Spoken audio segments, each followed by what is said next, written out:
आज 31 अक्टूबर 2025 है और आज हम रोज की तरह दिन भर की अहम खबरों और विश्लेषणों पर एक गहरी नजर डालेंगे। हाँ, कोशिश यही है कि जो भी जरूरी जानकारी और दृष्टिकोण सामने आए हैं उनमें से खास बातें निकाल कर समझें। और आज तो कई अहम चीजें हुई।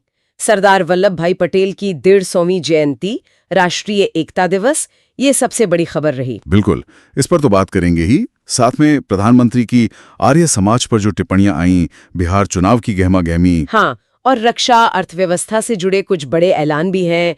मौसम, खेल, सब कुछ है आज। सही कहा, काफी कुछ है। और देखना होगा कि ये सब राष्ट्रीय एकता, तकनीक, अर्थव्यवस्था, ये सब मिलकर क्या तस्वीर बनाते हैं। तो फिर चलिए राष्ट्रीय एकता दिवस से ही शुरू करते हैं।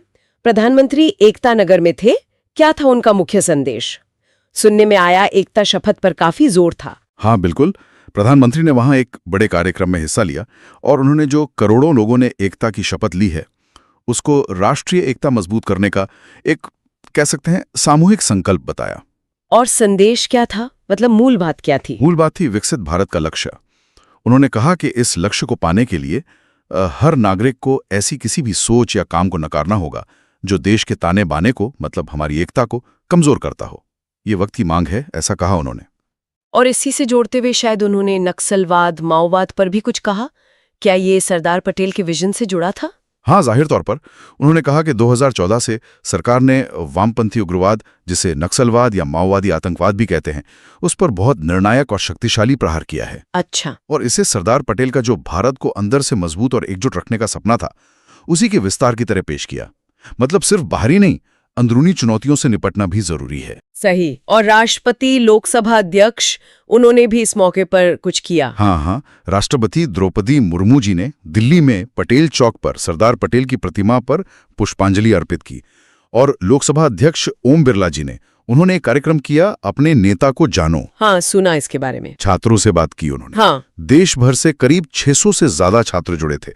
और लोकसभा अध्यक्ष ने युवाओं की भूमिका पर बहुत जोर दिया। कहा कि सरदार पटेल के आदर्शों से सीख लेकर भारत के युवा ही इनोवेशन, साइंस, टेक्नोलॉजी, इन सब के जरिए देश को विकसित भारत बना रहे हैं। और ये भी कहा कि आज दुनिया भारत को उम्मीद की नजर से देख रही है, प्रगति, स्थिरता के प्रतीक के तौर पर। और इसका क्रेडिट युवाओं को दिया। इसी एकता और शासन की बात में राष्ट्रीय सुरक्षा सलाहकार अजित डोभाल का एक बयान आया, तकनीक को लेकर, थोड़ा चौंकाने वाला भी, कि तकनीक राज्य की शक्ति को कमजोर भी कर सकती है। ये तो बड़ी बात है। हाँ, ये बयान काफी दिलचस्प है और अहम भी। उनका इशारा शायद तकनीक के दोहरे पहलू की तरफ था। एक तरफ तो उन्होंने माना कि गवर्नेंस में, शासन में तकनीक की भूमिका बहुत जरूरी होने वाली है। जैसे इससे पारदर्शिता बढ़ेगी, जवाबदेही तय होगी, आम आदमी तक सर्विसेज बेहतर पहुंचेंगी, शिकायतें जल्दी दूर होंगी, ये सब। लेकिन फिर वो कमजोर करने वाली बात, उसका क्या मतलब? कंट्रोल खोने का डर? शायद उनका मतलब यह था कि तकनीक जहां नागरिकों को सशक्त कर सकती है, वहीं अगर ये अनियंत्रित हो या गलत हाथों में चली जाए तो राज्य की स्थिरता के लिए, देश के लिए खतरा भी बन सकती है। अच्छा। इसीलिए उन्होंने जोर दिया कि नागरिक समाज को साइबर हमलों जैसे खतरों से बचाना जरूरी है।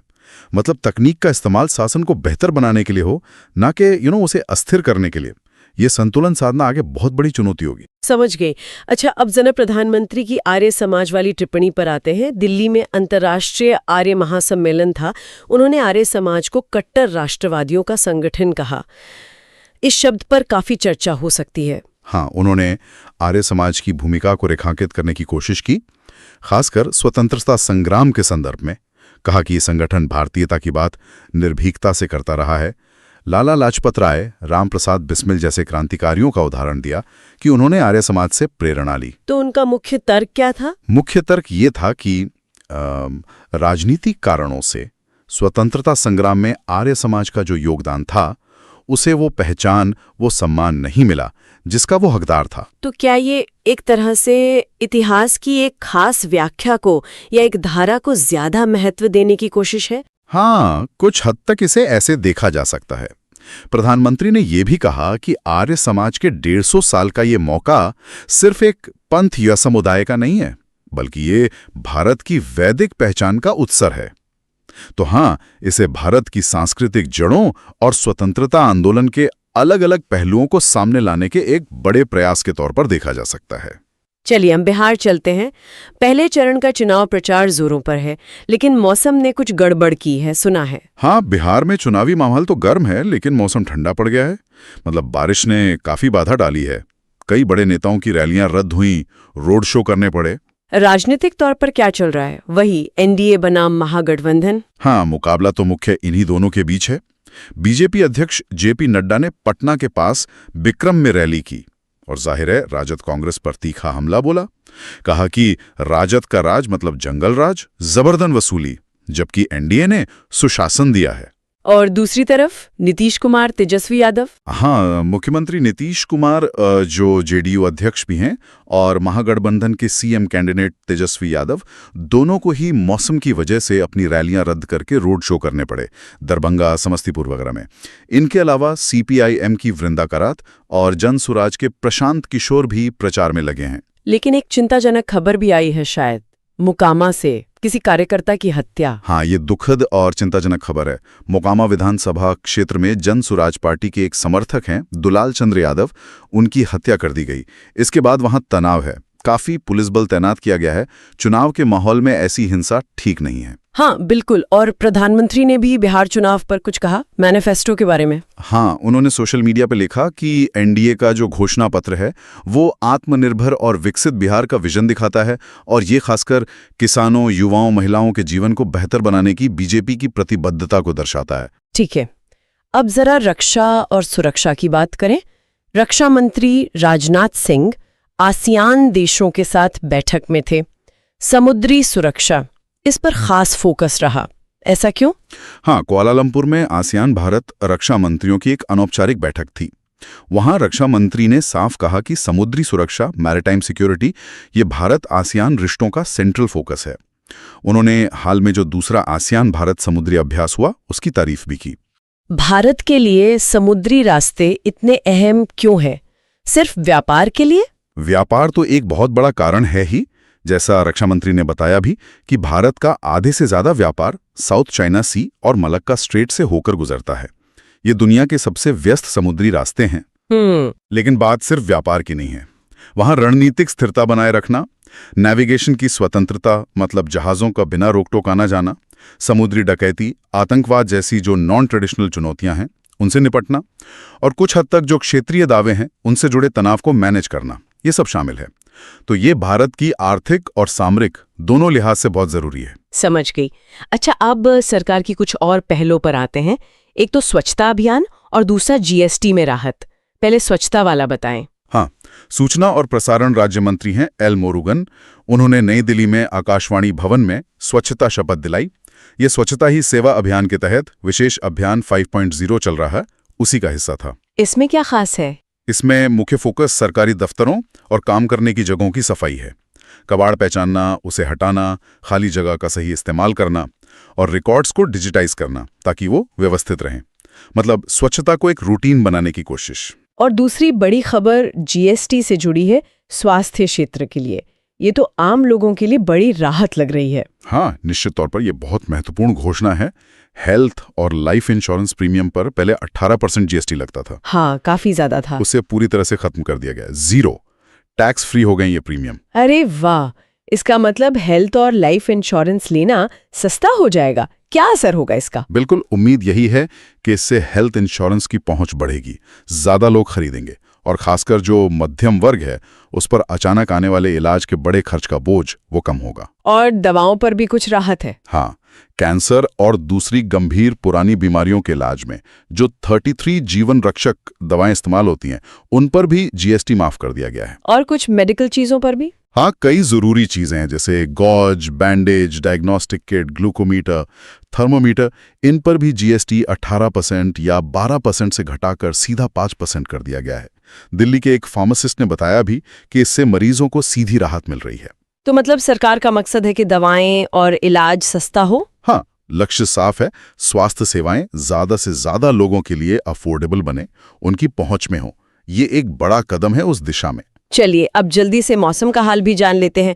कोई खास चेतावनी वगैरह? हाँ, मौसम विभाग आईएमडी ने अगले 24 घंटों के लिए सिक्किम के कुछ हिस्सों में भारी से बहुत भारी बर्फबारी का रेड अलर्ट जारी किया है। ओह, रेड अलर्ट। हाँ, तो वहां लोगों को सावधान रहने की जरूरत है। इसके अलावा कल तक अंडमान निकोबार, अरुणाचल, असम, मेघालय, सब हिमालयन वेस्ट बंगाल, झारखंड और सिक्किम, यहां भारी से बहुत भारी बारिश का अनुमान है। बिहार, गुजरात, पश्चिमी मध्य प्रदेश में भी बारिश की संभावना है। मतलब देश के कई हिस्सों में मौसम अभी भी चुनौती बना हुआ है। और आखिर में खेल जगत। आज 2 बड़ी खबरें हैं, एक शतरंज से, एक क्रिकेट से। बिल्कुल, पहली खबर शतरंज से, और ये बहुत अच्छी खबर है। FIDE यानी वर्ल्ड चेस फेडरेशन का जो प्रतिष्ठित विश्व कप 2025 है, वो आज से गोवा के तालेगांव में doctor Shyama Prasad Mukherjee indoor stadium में शुरू हो गया है। अरे वाह, ये तो बहुत बड़ी बात है। भारत में हो रहा है। हाँ, और खास बात यह है कि पूरे 23 साल बाद ये टूर्नामेंट भारत लौटा है। 23 साल, जबरदस्त। कौन कौन बड़े खिलाड़ी आ रहे हैं? दुनिया भर से खिलाड़ी हैं, 82 देशों के 206 खिलाड़ी। भारत के अपनी युवा stars Gukesh D, Praggnanandhaa R, वो तो हैं ही, साथ में अमेरिका के वेस्ली सो, नीदरलैंड्स के अनीश गिरी जैसे दुनिया के टॉप ग्रैंड मास्टर्स खेल रहे हैं। $2 मिलियन की इनामी राशि है। मतलब अगले 4 हफ्ते गोवा चेस की दुनिया का केंद्र रहेगा। शानदार। ये तो बाकी अच्छी खबर है, लेकिन क्रिकेट से शायद उतनी अच्छी खबर नहीं है। भारत ऑस्ट्रेलिया T20 मैच था। हाँ, क्रिकेट फैंस के लिए थोड़ी निराशा वाली खबर है। मेलबर्न में दूसरा T20 मैच था, 5 मैचों की सीरीज का। उसमें ऑस्ट्रेलिया ने भारत को 4 विकेट से हरा दिया। ओ, स्कोर क्या रहा भारत की बैटिंग के फिर? हाँ, कुछ वैसे ही। भारत पहले खेला और 18.4 ओवर में सिर्फ 125 रन पर सिमट गया। अभिषेक शर्मा ने जरूर तेज 68 रन बनाए 37 गेंदों में, और हर्षित राणा ने 35 रन, लेकिन बाकी कोई चला नहीं। और ऑस्ट्रेलिया ने चेस कर लिया। हाँ, उन्होंने लक्ष्य थोड़ा लड़खड़ा कर ही सही, पर 13.2 ओवर में 6 विकेट खोकर हासिल कर लिया। भारत के लिए बुमराह, वरुण चक्रवर्ती, कुलदीप यादव, सबने 2-2 विकेट लिए, पर स्कोर बचाने लिए काफी नहीं था। तो अब सीरीज का क्या हाल है? पहला मैच तो बारिश में धुल गया था, तो इस जीत के साथ ऑस्ट्रेलिया ने सीरीज में 1-0 की बढ़त ले ली है। अच्छा, तो ये थी 31 अक्टूबर 2025 की कुछ खास खबरें और उनका विश्लेषण। राष्ट्रीय एकता दिवस से लेकर बिहार की चुनावी हलचल, तकनीक का असर, GST राहत और खेल, काफी कुछ हुआ आज। हाँ, और आज की बातों से ये साफ है कि कैसे राष्ट्रीय एकता का मुद्दा, शासन में तकनीक का बढ़ता रोल, आम आदमी की जेब पर असर डालने वाली आर्थिक नीतियां और हमारी क्षेत्रीय सुरक्षा की चिंताएं, ये सब आपस में गहरी जुड़े हुए हैं, और यही सब मिलकर देश की आज की और आने वाले कल की दिशा तय कर रहे हैं। बिल्कुल।